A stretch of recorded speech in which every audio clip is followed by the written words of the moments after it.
of our history topic, the Maya. In this lesson, we're going to be looking at how the Maya wrote things down, at their writing system. The Maya hieroglyphic writing system consisted of a series of signs and symbols called glyphs. And here we have a close-up of some glyphs. Very different from how we write things down. Although most Maya people would be able to read and write some glyphs, it was only the priests and noblemen who would know the whole written language. So think about how that's different from today. Most school children can read books even from year 1, 2 onwards. But in Mayan times and the Mayan culture, it was only the noblemen. They were like royalty, and the priests, the religious people, who would know how to read and write the whole language. A Maya scribe would write books called codices, or a codex if there was only one. These books were written on paper made from the bark of fig trees, and there you can see a scribe. He has a paintbrush in his hand and he's using ink and he's painting the glyphs onto the special paper. Some glyphs used in Maya hieroglyphic writing are called logograms, and logograms represent a whole word. So each of these is a word. It's not, you can't break it up into its sounds, although it did have a sound, and a Mayan person who saw that logogram, they would know straight away what that meant.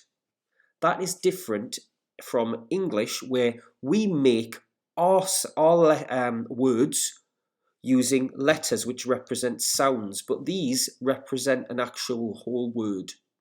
However, the Mayan hieroglyphic writing system also had another type of glyph, and these were called syllabograms, and syllabograms represent a unit of sound. So here, for example, this is ma, la, ba, ma. Ba, la, and ma. If you had a word which had that syllable in it, ma, or la, or ba, you could use one of these syllabograms. There are over 800 glyphs in the Maya hieroglyphic system, but they are not all used together in one language. And that is because, believe it or not, there were a large number of different languages, because there were many groups of Maya who each had their own culture, traditions, and language. Historians believe that speakers of the Cholan language invented the Maya glyphs.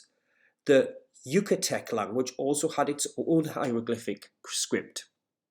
So think about how that makes things quite complicated for the archaeologists and the historians, that each part of the Mayan civilization, the different groups, spoke different languages and used different glyphs. And I'm sure some groups maybe used the same glyph, but it had a different sound or meaning. So it's a lot of studying to try and understand what exactly was going on in the Mayan civilization.